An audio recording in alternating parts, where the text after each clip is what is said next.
Next up, I'll have Dr. Deen come back up here to talk about metastatic disease of the spine.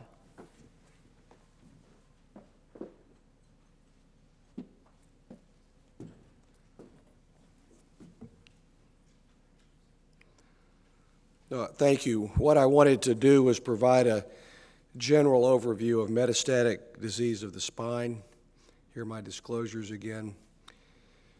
One of the things that I think is interesting about metastatic disease is these patients present to a wide variety of healthcare providers. They could be seen straight up in neurosurgery. They could be seen in radiation oncology, medical oncology. Patients with neurological involvement could wind up seeing a neurologist to start with.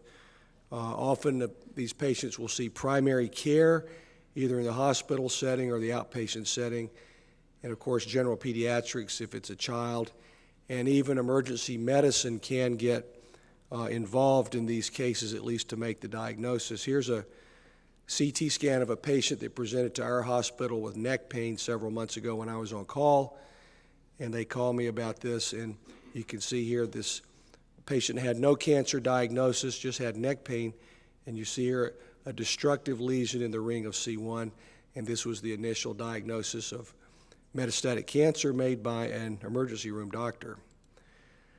This is primarily an extradural process. Intradural metastasis can occur. It's uncommon, and I'll show a couple of examples of that later on.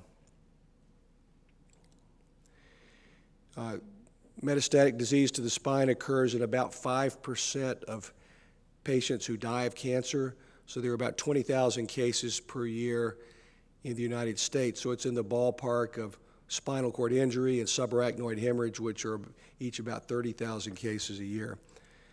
By comparison, brain metastasis is quite a bit more common, up to 15% of cases at autopsy and about 180,000 clinical cases of metastatic brain disease per year. So spine is quite a bit less common, but it's still something that spine care providers will see on a frequent basis.